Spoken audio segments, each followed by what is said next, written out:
வணக்கம், நான் Lakshmi. Welcome to post market report.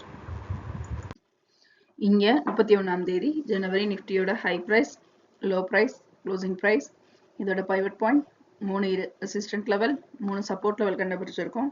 இந்த லெவல்ஸ் நமக்கு ட்ரேடிங்ல எந்த அளவுக்கு ஹெல்ப் பண்ணியிருக்குன்னு பார்க்கலாம். இங்க நம்ம பார்த்துட்டு இருக்கிறது 5 நிமிஷ சார்ட். நிஃப்டி ஓப்பனிங் பார்த்தோம்னா 23,528ல நமக்கு ஓப்பன் ஆச்சு. அதாவது பைவட் பாயிண்ட்டுக்கு நமக்கு மேலே ஓப்பன் ஆகி முதல் ரெசிஸ்டன்ட் லெவல்ல நமக்கு பார்த்தோம்னா இங்கே ஒரு சைட்வேஸ் மூவ்மெண்ட்லேயே மூவ் ஆகி ரெசிஸ்டன்ட் லெவலில் கரெக்டாக நமக்கு பவுன்ஸ் பேக் ஆகிருக்கு. பவுன்ஸ் பேக் ஆகி இந்த இடத்துல நமக்கு சப்போர்ட் லெவல் 1லையும் பவுன்ஸ் பேக் ஆகிருக்கு. ஆகி பைவட் ஜோன்லேயே பிரேக் ஓப்பன் மூவ் ஆகி 23,482ல் நமக்கு க்ளோஸ் ஆகிருக்கு. 1 hour சார்ட்ல பார்க்கும்போது பார்த்தோம்னா நம்ம இந்த லைன்ஸ் ட்ராப் பண்ணியிருந்ததில் நமக்கு இந்த சேனலையும் பிரேக் பண்ணியிருக்கு. இங்கே நம்ம பார்க்கும்போது சேனலை பிரேக் பண்ணி திரும்பவும் சேனலுக்குள்ள என்ட்ரு ஆகி நமக்கு சேனல் கிட்ட க்ளோஸ் ஆகிருக்கு. மேலும் இது க்ளோஸ் ஆன இடத்தை நீங்கள் நோட் பண்ணீங்கன்னா கரெக்டாக இந்த பாயிண்ட்ல நமக்கு இங்கெல்லாம் நம்ம பார்த்தோம் அப்படின்னா இந்த இடத்துல நமக்கு கரெக்டாக க்ளோஸ் ஆகிருக்கு. க்ளோஸ் ஆகி அந்த இடத்துல நமக்கு பவுன்ஸ் ஆகிருக்கு. ஏன் பவுன்ஸ் பேக் ஆகிருக்கு அப்படிங்கிறது நமக்கு இந்த லைன் இதை பார்த்தாலே நம்ம ஓரளவுக்கு அனலைஸ் பண்ண முடியும். மேலும் இது சப்போஸ் இதுக்கும் மேலே மூவ் ஆயிருந்ததுன்னா எங்கே பவுன்ஸ் பேக் ஆகும் அப்படின்னு பார்த்தோம்னா இந்த இடம் அதுதான் நமக்கு 2வது ரெசிஸ்டன்ட் லெவலில் இருந்தது. இந்த மாதிரி நம்ம ஒவ்வொரு தடவையும் மூவ்மெண்ட் ஆகும்போது எந்த இடத்துல பவுன்ஸ் பேக் ஆகும் அப்படிங்கிறதையும் நம்ம முன்கூட்டியே நம்ம இந்த ரெசிஸ்டன்ட் அண்ட் சப்போர்ட் லெவல்ஸ் மூலமாக தெரிஞ்சுக்க முடியும். இங்கே நம்ம பார்த்துட்டு இருக்க 4 hour சார்ட். 4 hour சார்ட்ல முதல் பாதியில் நமக்கு செல்லரோட டாமினேஷன் அதிக லெவலில் இருந்தது. முடியும் தருவாயில் பார்த்தோம் அப்படின்னா நமக்கு பையரோட டாமினேஷன் அதிகமாக இருந்தது 2வது பாதியில். ஆனால் முடியும் பொழுது செல்லரோட டாமினேஷன் நமக்கு ஓரளவுக்கு இருந்தது. அது இங்கே நம்ம ஆனால் நமக்கு லோ லெவல் வந்து முதல் பாதியோட லெவலை டச் பண்ணலை. இருந்தாலும் முடியும் தருவாயில் நமக்கு இங்கே பார்த்தோம்னா செல்லரோட டாமினேஷன் கொஞ்சம் அதிகமாக இருந்தது.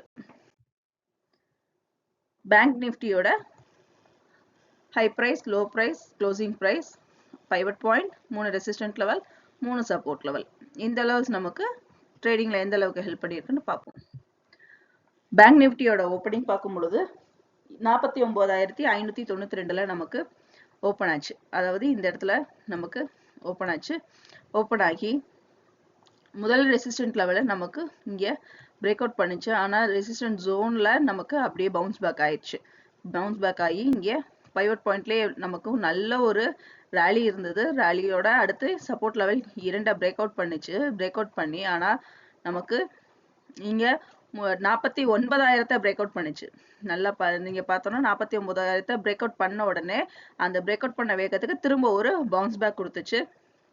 பவுன்ஸ் பேக் கொடுத்த திரும்பவும் 49,000க்கு மேலேயே போய் 49,506ல நமக்கு க்ளோஸ் ஆயிருக்கு. இங்கே நம்ம பார்த்துட்டு இருக்கிறது 1 hour சார்ட். 1 hour சார்ட்லையும் நம்ம நிஃப்டி மாதிரியே பார்த்தோம்னா பேங்க் நிஃப்டியும் நம்ம முன்னாடி வச்சிருந்த அந்த ஒரு ஹெட் அண்ட் ஷோல்டர்ஸ் சார்ட் வச்சிருந்தோம். அந்த சேனலை பிரேக் அவுட் பண்ணி ஆனால் திரும்ப எண்ட் ஆகும் பொழுது பார்த்தோம்னா நமக்கு சேனலுக்குள்ள வந்து பேங்க் நிஃப்டி க்ளோஸ் ஆயிருக்கு. ஆனால் நிஃப்டி வந்து பார்த்தோம்னா நமக்கு சேனலுக்கு வெளியில தான் க்ளோஸ் ஆயிருந்தது. பேங்க் நிஃப்டி சேனலுக்குள்ள க்ளோஸ் ஆயிருக்கு. மேலும் ஹை லெவல் பார்த்தோம் அப்படின்னா 50,009ல நமக்கு ஹை லெவல் டச் ஆயிருக்கு. அதாவது 50,000 நமக்கு பிரேக் பண்ணிடுச்சு. இங்கே நம்ம ரெசிஸ்டன்ட் லெவல் 3 லெவலையும் நமக்கு இங்கே பிரேக் அவுட் பண்ணிடுச்சு. சப்போர்ட் லெவல் பார்க்கும் பொழுது லோ லெவல் 48,925 நமக்கு இந்த லெவல் எங்கேயுமே நமக்கு ரீச் பண்ணலை. இங்கே 4 hour சார்ட். 4 hour சார்ட்ல பார்க்கும் பொழுது முதல் பாதி நமக்கு நல்ல ஒரு ரேலியும் இருந்தது. செல்லரோட டாமினேஷன் அதிக லெவல்ல இருந்தது. ஆனால் 2வது பாதியில பார்த்தோம்னா அப்படியே நமக்கு பையரோட டாமினேஷன் அதிகமாக இருந்தது. ஆனால் முடியும் பொழுது நமக்கு கொஞ்சம் செல்லரோட டாமினேஷன் அதிக லெவல்ல இருந்துச்சு. மீண்டும் அடுத்த வீடியோவில் சந்திப்போம். நன்றி, வணக்கம்.